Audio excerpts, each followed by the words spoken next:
The desert wind carried dust and despair across the scorched plains of Arizona Territory in the summer of 1883. The sun hung mercilessly in a white sky, baking the land until it cracked like old pottery. On the edge of a dying settlement called Bitter Creek, a weather-beaten cabin stood alone, its boards warped by heat and years of struggle. Inside, 18-year-old Clara Mason pressed her face against the small window, staring out at the emptiness that stretched in every direction. Behind her, the scrape of coins on wood cut through the stillness. Her father, Thomas Mason, sat at the table, shoulders bent, eyes red from whiskey and sleepless nights. Each coin he counted seemed to weigh heavier than the last. "Ain't no use mopin', girl," he said without looking up. "What's done is done." Her mother, Margaret, sat in the corner, thin and trembling, clutching her old shawl like it could hold her together. "Thomas," she whispered, her voice barely stronger than the creak of the cabin walls. "Please, there must be another way. She's our only child." Quote. Thomas slammed his fist down, scattering the coins. "Another way?" he barked. "You see one?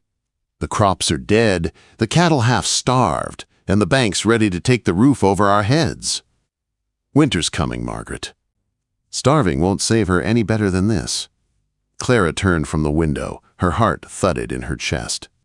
She'd heard whispers around town, pitying looks, talk of her father's debts and desperate ideas.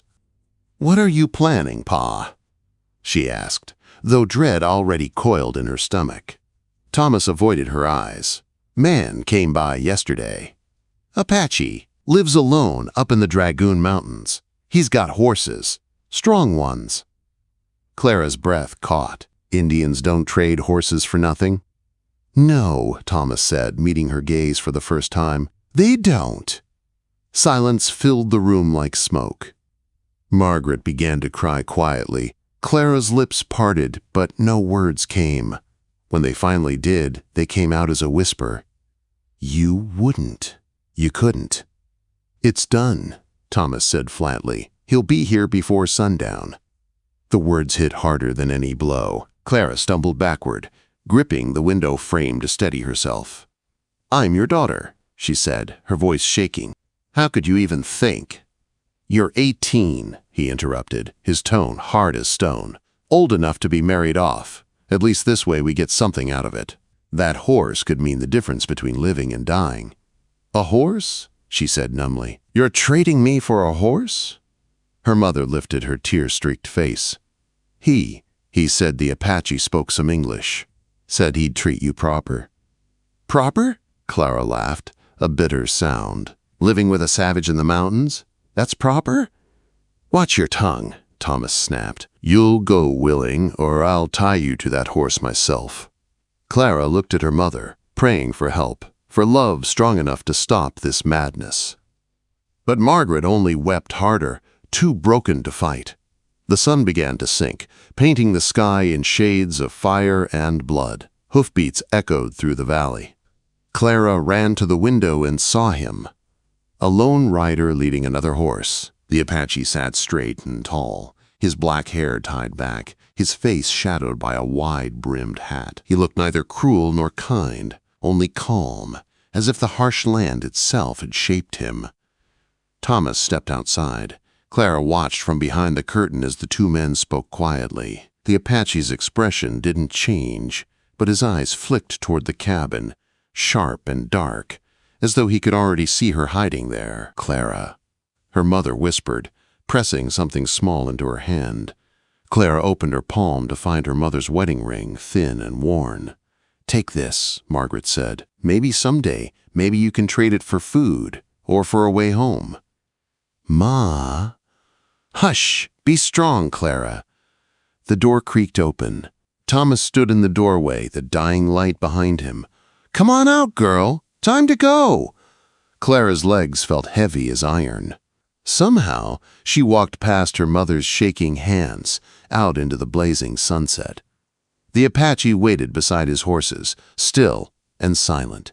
Up close, he looked younger than she'd expected, maybe 30. His skin was bronze, his features sharp, a thin scar running down one cheek. "This is her," Thomas said almost proudly. "Strong, can cook and clean. She'll do." The Apache nodded once. "The horse," he said simply, his English accented but clear. Thomas handed him the reins of the spare animal, already calculating what the horse might bring. Clara watched her life traded for livestock, her heart twisting in disbelief. "Please," she whispered, though she didn't know who she was begging. "You belong to him now," Thomas said, voice cold. The words struck like a knife. "You belong to him now." The Apache approached her slowly, as one might a frightened colt. From his saddlebag he drew a length of soft rope. Clara's breath hitched, but instead of binding her, he looped it gently around his horse's saddle and handed her the other end. "For safety," he said. "Mountains are dangerous in dark." His voice was calm, almost kind, and that frightened her more than cruelty would have. She looked back one last time. Her mother stood in the doorway, a silhouette trembling in the lamplight. Thomas was already leading his new horse toward the barn, not sparing her a glance. "Be strong," Margaret called through her tears. The Apache swung into the saddle with effortless grace. Clara gripped the rope and began to walk. Behind her, Bitter Creek faded into shadow. Ahead lay the mountains, vast, silent, and waiting. The last sound she heard was the wind carrying her mother's sobs across the desert. Then, nothing but the rhythmic beat of hooves and the whisper of her own voice breaking the silence. "At 18, she said softly, "I was traded for a horse." The words hung in the night air like a curse and a prayer, marking the end of everything she'd ever known, and the beginning of something she couldn't yet name. The moon rose high over the jagged mountains, turning the desert silver. Clara's feet ached with every step. Her thin shoes were no match for the rocky ground. The Apache rode ahead, silent, the rope between them stretched taut. She followed, half dazed, half terrified, each mile taking her farther from the world she knew. When she stumbled, falling to her knees, the Apache stopped his horse and turned. He dismounted without a word. Clara flinched as he approached, expecting anger, but his voice was calm. "You ride now." "I don't know how," she said, wiping dust from her face. "I teach," he replied simply. He lifted her with surprising gentleness and set her on his horse. The mare shifted beneath her, but the Apache's steady hand on the reins kept her calm. Then he walked beside her, leading the animal through the dark. Hours passed before they stopped at a cluster of boulders. The Apache unpacked his saddlebag, lit a small fire, and handed her a water skin. Clara drank greedily, the water cool and sweet. She watched him as he moved. Every motion careful, deliberate, as if he'd done this 1,000 times before. "What's your name?" she asked finally. He paused, then said, "Samuel, Samuel Crowfeather." Clara blinked. "That's not an Indian name." "My father was white," he said. "Missionary, my mother Apache." He said it without emotion, as if he had long accepted the divide inside him. Clara wanted to ask more, but his silence made it clear he'd said all he meant to. When the fire burned low, he spread a blanket near the rocks. "You sleep inside," he said, nodding toward the shelter. "I stay here." "You're not," Clara began, fear tightening her chest. "You are safe," he interrupted quietly. "I traded for a wife, not a captive." The words hung between them, strange and heavy. Clara lay awake long after she should have slept, watching the stars wheel above the desert. She didn't believe him. Not fully, but something in his tone had carried a kind of truth she couldn't ignore. By dawn, they were riding again. Samuel helped her sit properly in the saddle, showing her how to move with the horse. As the sun rose, the land around them changed, flat plains giving way to steep ridges and winding trails. He pointed out springs, cactus fruit, and bird nests, naming each with quiet reverence. "You know this land well," Clara said. "The mountains raised me," Samuel replied. "They speak if you listen." By midday, they reached a narrow valley hidden between two cliffs. A stream trickled through it, feeding a patch of green in the endless red. Against the far wall stood his home, a dwelling part cave, part cabin, built of stone and timber. "Home," Samuel said simply. Clara dismounted awkwardly, her legs trembling. The valley was beautiful in a wild, untouched way, but she felt trapped by its silence. The air smelled of pine and smoke. The cave's shadow looked like a mouth waiting to swallow her whole. Samuel tied the horses and began his routine, unpacking, fetching water, building a fire. Clara sat on a flat stone, too numb to move. "You rest," he said. "I make food." She didn't argue. When he handed her a bowl later, the stew inside was simple: meat, onions, herbs. But the warmth filled her stomach and eased her shaking hands. When darkness came, Samuel built another fire and stood outside, keeping watch. "You sleep," he told her again. "You're not coming in?"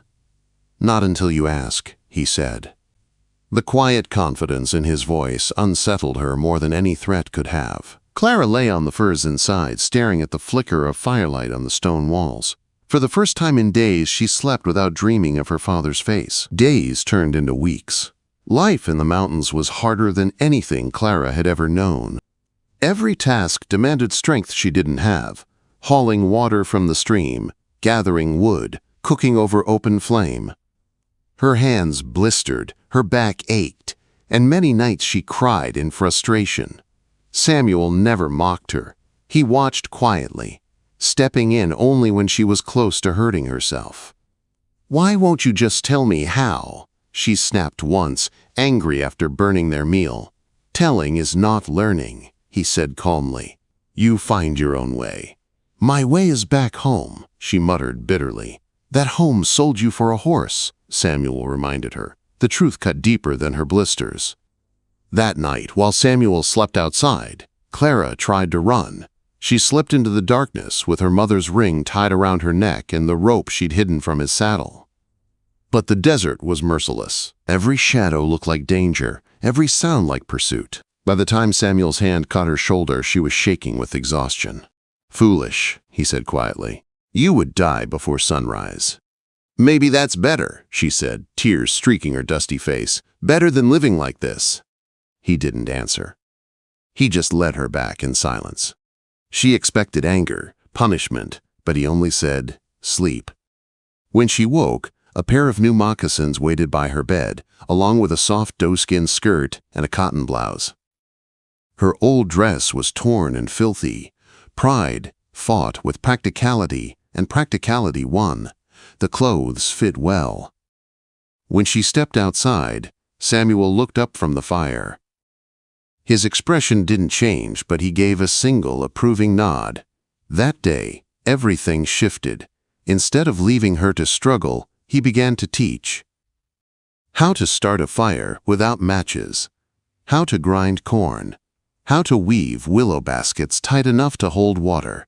His hands guided hers, patient and steady. "You learn fast," he said once. "Only because you're a stubborn teacher," she replied. And for the first time, he smiled. A brief flash that softened the scar on his cheek. That night, thunder rolled over the mountains. Rain lashed the valley, and lightning split the sky. Clara huddled inside the dwelling, terrified by the storm's fury. Then Samuel appeared in the doorway, drenched, water dripping from his hair. "The storm frightens you," he said. "Everything here frightens me," she admitted. He knelt near the fire. "Fear is good. It keeps you alive, but it should never own you."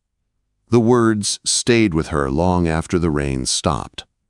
When dawn came, the world outside sparkled clean, the air sharp with pine and wet earth. Clara stood at the entrance, watching sunlight spill into the valley, and realized she no longer felt like a prisoner. She was still afraid, but she was stronger than before. And somewhere in the quiet between heartbeats, she wondered if perhaps strength was what this wild, solitary Apache had been teaching her all along. The days that followed were different. Clara no longer fought the land, or the man who had brought her here. She worked beside Samuel, learning his ways, the rhythm of his world. He showed her how to hunt rabbits with snares, how to find water hidden in cactus, how to read the clouds for storms. Slowly, the bitterness faded. Her hands toughened, her steps grew sure, and the fear that had once ruled her began to loosen its grip. One afternoon, while gathering firewood near the stream, Clara heard the rattle of horses. She froze. 3 white men rode into the valley, dusty, armed and grinning in the way that made her stomach twist. "Well, look here," the leader said, spitting tobacco into the dirt. "Little white girl play in Indian." Clara's pulse quickened. Her sun-darkened skin and Apache dress told its own story. "Please," she said quietly, "you should leave." "Leave?" Another man laughed, his eyes crawling over her. "Heard there was a squaw man up in these hills. Didn't think he'd found himself a pretty one." She clutched the wash she'd been cleaning to her chest like a shield. "He's done nothing to you, go." Quote, "Done nothing?" the first man sneered. "He stole you, girl. You belong back with your own kind." Clara's voice cracked, anger rising with fear. "My own kind sold me, for a horse." The men laughed, cruel and sharp. "Then you're fair game, aren't you?" Before the leader could move closer, an arrow struck the ground at his horse's hooves. The animal reared, and the men cursed. Samuel stood on the ridge above, bow drawn, eyes burning in the sunlight. The woman said, "Leave." He called down, calm, but deadly.